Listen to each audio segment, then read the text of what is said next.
청성교회 교회 여러분 안녕하십니까? 우리는 오늘부터 화요일, 금요일 저녁마다 사경의 교재로 말씀을 나누고자 합니다. 올해 사경의 주제는 남은 자손과 선악의 대쟁투입니다.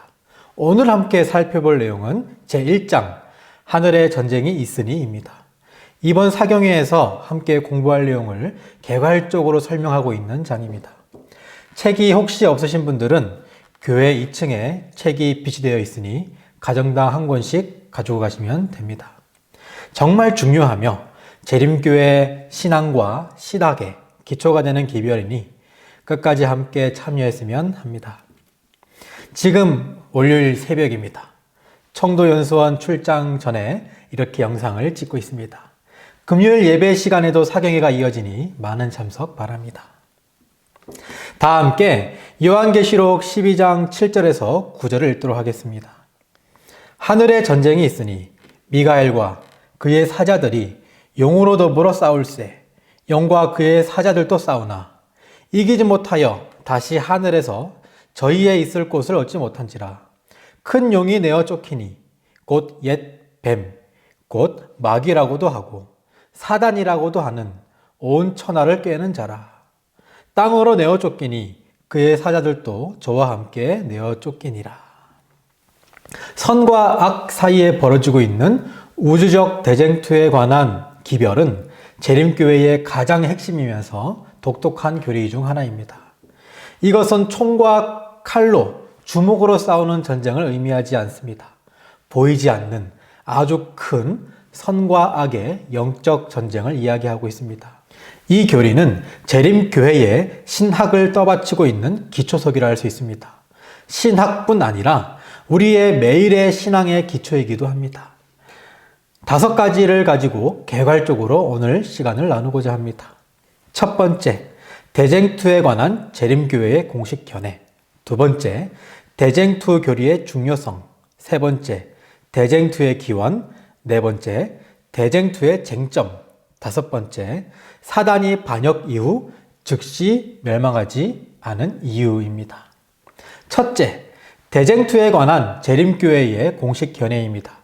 재림교회의 기본 교리는 선악간에 벌어지고 있는 우주적 대쟁투에 관한 재림교회의 견해를 다음과 같이 요약하고 있습니다. 모든 인류는 하나님의 품성과 그의 율법과 우주를 다스리시는 그의 주권에 대하여 그리스도와 사단 사이에 벌어지고 있는 대쟁투에 관여되고 있다. 이 싸움은 선택의 자유를 부여받은 한 피조물이 자기를 높이려다 하나님의 원수, 곧 사탄이 되었을 때 하늘에서 시작되었고 하늘 천사의 일부를 번역하도록 만들었다. 사탄은 아담과 하와가 죄에 빠지도록 함으로 이 세상에 반역의 정신을 들여왔다. 한 인류의 죄는 그들 가운데 있는 하나님의 형상을 일그러지게 하고 창조된 세계의 질서를 파괴해서 전 세계적인 홍수 때에 무서운 황폐를 가져오게 하였다. 이 세상은 모든 피조물이 지켜보는 우주적인 싸움의 전장이 되었고 이 투쟁에서 결국 사랑의 하나님이 궁극적으로 옹호받으실 것이다. 이 대쟁투에 가담한 그의 백성을 돕기 위하여 그리스도께서는 성령과 충성스러운 천사들을 보내사 그들을 인도하시고 보호하시고 구원의 길에 서 있는 그들을 지원하신다. 재림교회의 대쟁투 사상은 인간 세계만을 포함하고 있지 않습니다. 온 우주를 대쟁투의 현장으로 생각합니다. 이러한 사상은 그리스도교 중에 재림교회 외에 다른 교회에서 찾아보기는 힘든 사상입니다. 물론 다른 교단에서 이러한 가르침을 주곤 하지만 그것은 단지 개인적인 삶 속에 선과 악의 싸움에 대해서 말할 뿐이지 재림교회처럼 구체적이지 않습니다. 재림교회는 이와 대조적으로 전 우주를 배경으로 해서 이 주제를 이해하고 있습니다. 두 번째로 대쟁투의 중요성입니다. 우리가 우주적 대쟁투에 관한 교리를 연구하고 이해해야만 하는 3가지 이유가 있습니다. 첫 번째로는 대쟁투의 역사가 하나님의 변함없는 사랑의 증거들을 보여준다고 하는 것입니다. 화이트부인에 져서 부조와 선지자는 우리에게 이런 가르침을 주고 있습니다. 선악의 대쟁투가 하늘에서 처음으로 시작된 때부터 반역이 영원히 정복되고 죄악이 진멸될 때까지 역사 또한 하나님의 변함없는 사랑의 증거이다. 부조화 선지자 33페이지입니다. 여러분, 사랑이란 무엇입니까? 누군가는 사랑은 지독한 것이다 라고 말을 하는 것을 제가 들었습니다. 사람들은 대부분 사랑을 사람의 마음속에서 일어나는 하나의 특별한 감정으로 이해하고 있습니다. 그렇지만 하나님의 사랑은 우리가 생각하는 하나의 감정이 아닙니다. 성경은 하나님은 사랑이다라고 계속해서 강조하고 있는데, 성경이 말하는 하나님의 사랑은 하나님의 마음속에서 일어나는 어떤 감정이 아닌 그분이 갖고 계시는 하나의 원칙을 의미합니다. 감정은 변할 수 있지만 원칙은 절대 변하지 않습니다. 따라서 우리가 진정한 사랑의 진정한 의미를 알기 위해서는 원칙으로서의 하나님의 사랑이 어떠한 것임을 깨달아야 합니다. 이 하나님의 사랑의 원칙을 가장 잘 보려면 선과 악의 대쟁투에서 하나님께서 어떤 선택을 하시는지, 어떻게 죄를 대하시는지 보면 됩니다. 하나님께서 죄를 해결하시는 과정 속에서 우리는 하나님의 사랑을 확실하게 배울 수 있습니다. 교회에 문제가 생겼을 때에 그것을 해결해 나가는 목사와 교인들의 모습을 보면은 교회가 평소에 얼마나 사랑이 있었는가를 알 수 있는 것처럼 말입니다. 우주적 선과 악의 대쟁투의 지식이 깊어질수록 우리는 하나님의 사랑에 대한 깨달음이 깊어지게 됩니다. 선과 악의 대쟁투에 대해서 우리가 연구하면 연구할수록 하나님의 사랑에 대해서 더욱더 깊이 알게 된다고 하는 것입니다. 두 번째로서 대쟁투의 교리가 중요한 것은 예수님의 삶과 죽음을 인간적인 관점이 아닌 우주적 관점에서 쳐다볼 수 있다고 하는 것입니다. 예수님께서는 우리 인간만을 위해서 이 땅에 오신 것이 아니라 온 우주를 위해 이 땅에 오신 것을 우리가 알게 됩니다. 이것을 이해하게 되면 인간 역사적으로 예수님의 성육신을 이해할 때에 풀리지 않았던 의문들이 풀리게 되어 있습니다. 교리주의 113페이지입니다. 성경은 선과 악, 하나님과 사탄 사이의 우주전쟁을 묘사하고 있다. 전 우주가 관여되어 있는 이 대쟁투에 관한 이해는 예수께서 왜 이 지구에 오셨는가라는 질문을 푸는데 도움이 된다.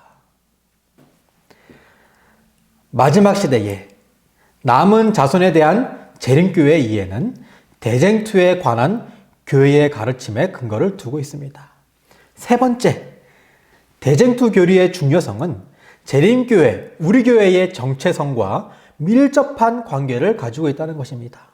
하늘성소, 새천사의 기별, 재림전 조사심판, 예언의 신, 하나님의 인과 짐승의 표와 같은 이 교리의 특수교리 또한 모두 이 대쟁투의 그 교리에 기초를 하고 있습니다. 이처럼 대쟁투 교리는 재림교회 신학의 핵심으로 자리 잡았습니다.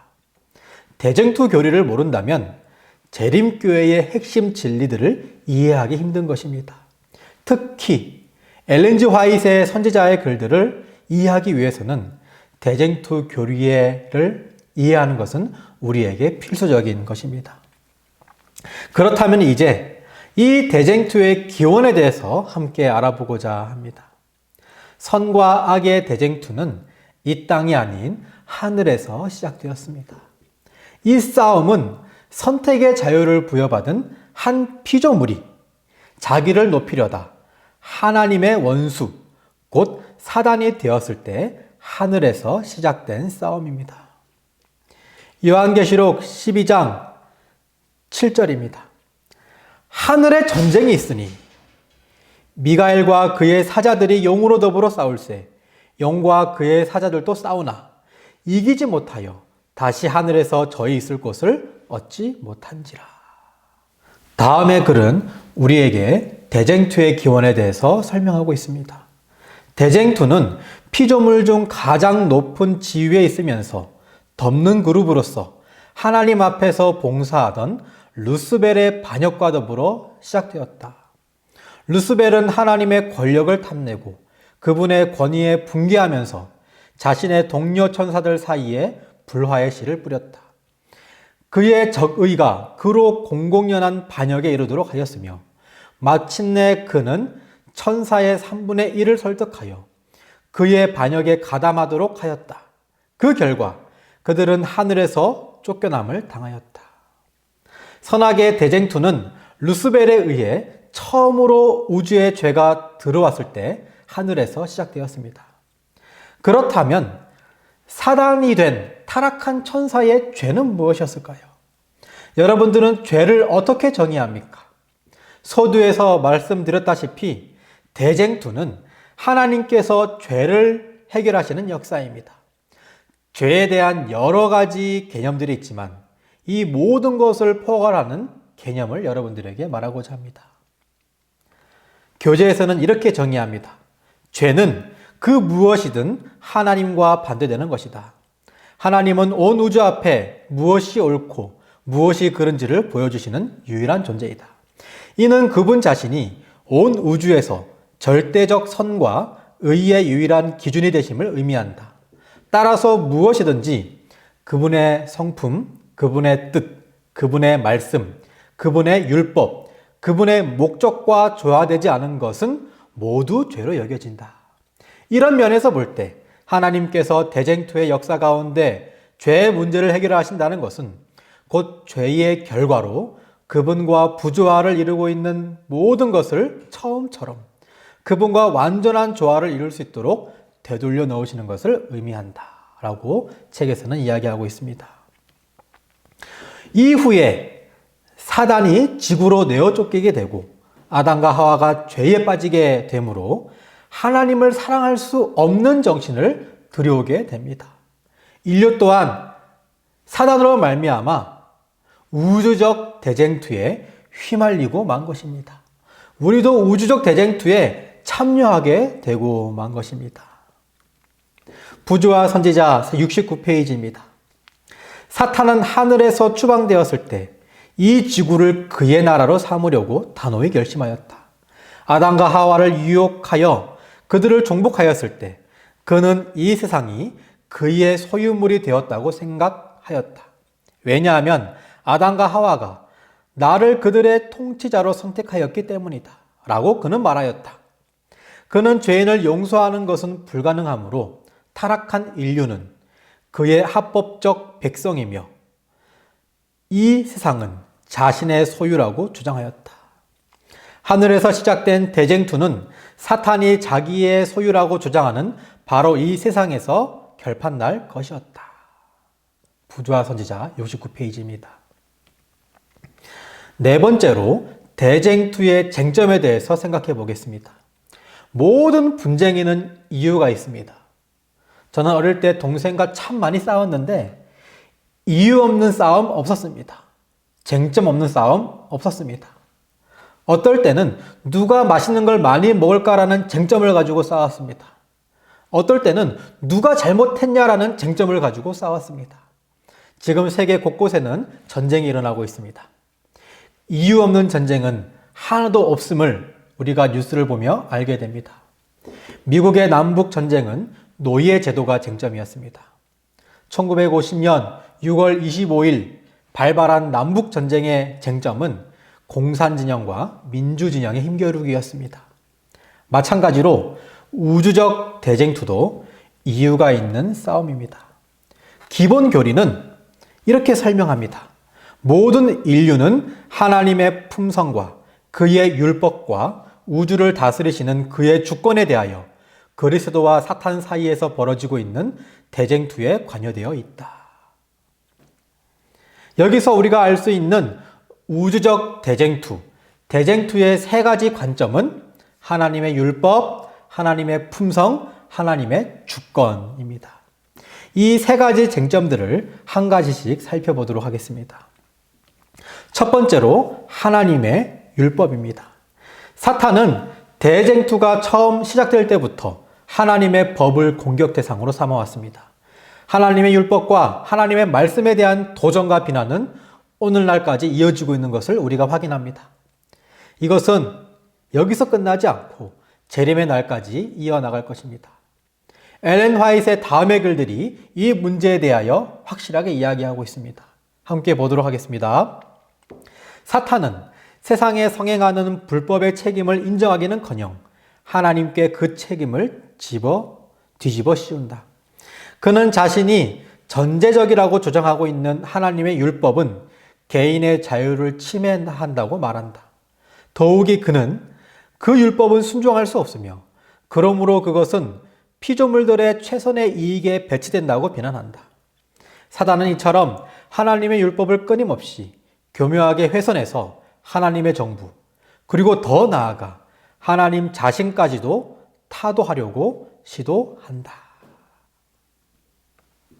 하나님과 사단 사이에서 벌어지고 있는 대쟁투의 쟁점은 하나님의 율법뿐 아니라 품성도 있습니다. 이어서 화이트 부인은 이야기합니다.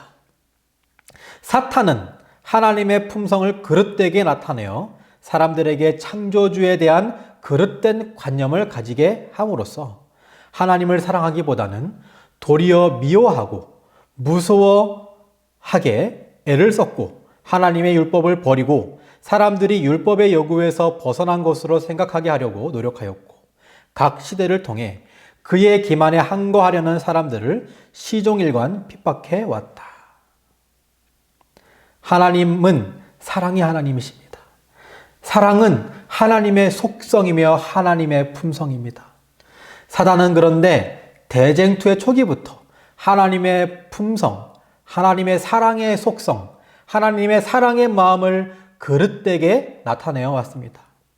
창조물로 하여금 그분의 품성에 대한 잘못된 개념을 가지게 계속해서 노력하였습니다. 이러한 사단의 노력은 성공을 거둔 것처럼 보입니다. 대부분의 종교에서 신은 그저 두렵고 권위적인 존재로만 인식되고 있습니다. 심지어 기독교 안에서 사랑 그 자체인 하나님조차 두려움의 대상으로 생각하는 사람들이 많은 것을 우리가 볼 수 있습니다. 세 번째 쟁점입니다. 세 번째는 우주를 다스리는 하나님의 주권과 관련이 있습니다. 온 우주의 창조자이신 하나님께서는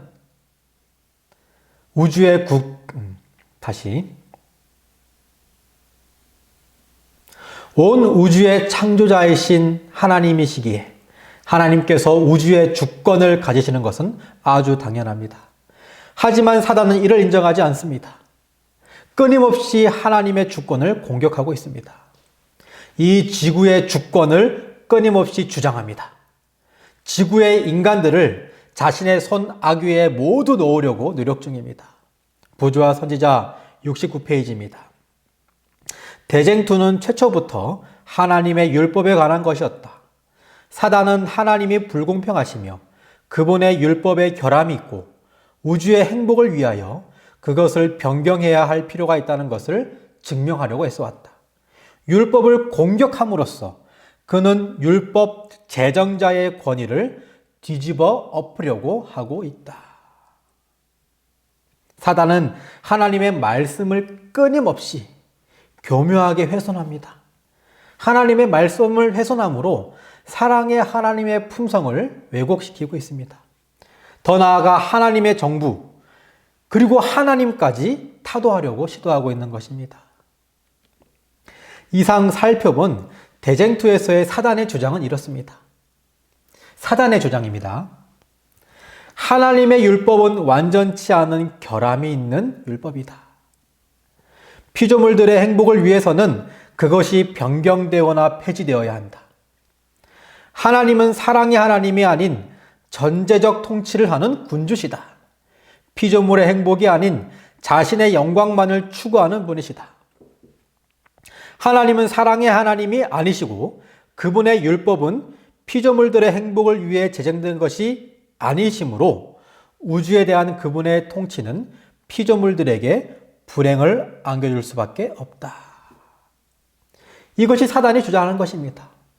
우리가 지금 세상 돌아가는 것들을 보면은 많은 세상의 문화들이 이런 사단의 생각과 동일한 노선을 가고 있는 것을 우리가 확인하게 됩니다. 만약 이러한 생각을 하고 계신 분이 있다면 이것은 사단이 주는 생각이라는 것을 여러분들께서 기억하시기를 바라겠습니다. 그렇다면 하늘에서 사단이 반역하였을 때에 내어 쫓아서 이 땅으로 오게 하지 마시고 즉각적인 처벌을 내렸으면 어떠했을까? 그렇게 즉각적인 처벌로 사단을 죽음으로 이끌었다면 지구가 그리고 온 우주 거민이 그리고 하나님께서 이렇게 고생할 필요가 없지 않으셨을까? 초장의 싹을 잘라버리셨으면 아들 하나님께서 고생하시며 성육신하실 일도 없지 않았을까? 모든 것을 아시는 하나님께서 왜 이렇게 그 사단을 살려두심으로 온 우주를 혼란에 빠지게 하셨을까?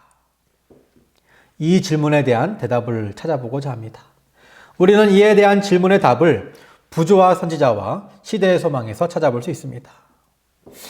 사단에게 즉각적 형벌을 내리지 않으신 이유, 첫 번째, 사단의 반역의 참 속성을 드러내기 위함이었습니다. 부조와 선지자 41페이지입니다. 하나님께서는 불만의 정신이 성숙하여 공공연한 반역의 행동이 나올 때까지 사탄이 그의 반역을 추진하도록 허용하셨다. 그 까닭은 사단의 계획들이 충분히 발전되어 그것들의 참 본질과 의도를 우리가 모두 볼 수 있게 할 필요가 있었기 때문이었다. 이어서 시대의 소망 759페이지입니다. 모든 일을 영원한 안전의 토대 위에 놓는 것이 하나님의 목적이므로 하늘회의에서 사탄에게 그의 정부 조직의 기초가 된 원칙들을 발전시킬 시간을 주시기로 했다. 사탄은 그것이 하나님의 원칙보다 더 훌륭하다고 주장하였다. 그러므로 하늘의 우주가 보일 수 있도록 사탄의 원칙들을 실행해 볼 수 있는 시간이 주어졌다. 하나님에게 반기를 든 사단의 주장이 틀렸다는 것. 이것을 하늘의 온 우주거민들이 알게 하기 위해서 즉각적 형벌을 내리지 않으셨습니다. 죄가 얼마나 무서우며 죄로 말미암는 판단이 어떤 결과를 초래하는지 교과서처럼 보여주기 위함이었습니다. 두 번째 이유는 사단과 하나님의 선악의 큰 전투, 대쟁투를 통하여 온 우주에 거하는 지성을 가진 도덕적 창조물들로 하여금 하나님의 품성과 하나님의 통치 원칙을 직접 범으로 알아가게 함이 위함이었습니다. 시대의 소망 759페이지입니다. 사람이 조약돌을 땅에 던지는 것처럼 하나님께서는 사탄과 그의 동조자들을 쉽게 멸망시킬 수 있었으나 그렇게 하지 않았다. 무력으로 강요하는 일은 사탄이 통제하는 곳에서만 찾을 수 있는 것이다. 주님의 통치 원칙은 이런 것이 아니다. 하나님 정부는 도덕적이며 진리와 사랑이 그 보편적인 힘이 되어야 한다. 누군가 죄를 지었을 때에 즉각적인 형벌을 내리는 것은 하나님의 품성이 아니라고 하는 것입니다. 무력으로 강요하는 것이 아니라 모두가 다 이해할 수 있는 시간을 주시는 것. 무력으로 사단을 죽이는 것이 아니라 사단의 죄를 모든 우주거민들이 다 이해하며 사단 자신조차도 자신의 죄를 이해하는 시간을 주시는 것. 하나님의 정부는 도덕적이며 진리와 사랑이 그 보편적인 힘이기 때문에 하나님께서는 즉각적 형벌을 내리지 않았습니다. 사단에게 즉각적 형벌을 내리지 않으신 이유. 세 번째, 온 우주를 위한 영원한 교훈이 되게 하기 위해서였습니다. 죄의 기원과 타락의 과정, 죄의 마지막을 적나라하게 온 우주에 보여주심으로써 다시는 이러한 일이 재발하지 않게 영원한 교훈으로 삼게 하기 위함이었습니다. 부조와 선지자 42페이지, 43페이지입니다. 사탄의 반역은 앞으로 오는 영원한 세월을 통하여 우주의 한 교훈, 즉 죄의 본질과 그 무서운 결과에 대한 하나의 영속적인 증언이 될 것이다. 사탄의 통치가 낳은 결과와 그것이 사람과 천사들 모두에게 끼친 결과는 하나님의 권위를 버린 결과가 어떻게 될 것임을 보여줄 것이다.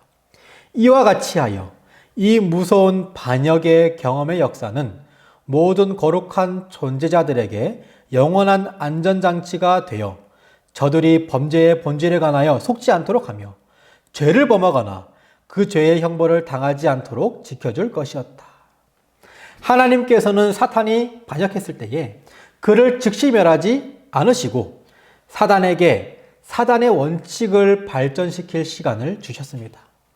사단의 원칙이 충분히 발전되었을 때에 온 우주거민이 사단의 본 모습을 알 수 있기 때문입니다. 죄가 발전했을 때에 얼마나 추악한지 온 우주거민이 그것을 보고 배운다고 하는 것이죠. 우리는 지금 사단으로 말미암아 우주적 대쟁투에 휘말려 버렸습니다. 그렇지만 두려워하지 않기를 간절히 바라겠습니다. 왜냐하면 이 전쟁은 이미 승패가 결론이 난 전쟁이기 때문입니다. 100%, 99.9%도 아니고 100% 하나님의 승리로 끝이 날 전쟁입니다. 우리는 지금 어느 편에 서야 하는지 고민해야 합니다. 청성교회 성도님 모두는 100% 승리가 보장되어 있는 하나님의 편에 서시기를 간절히 바라겠습니다.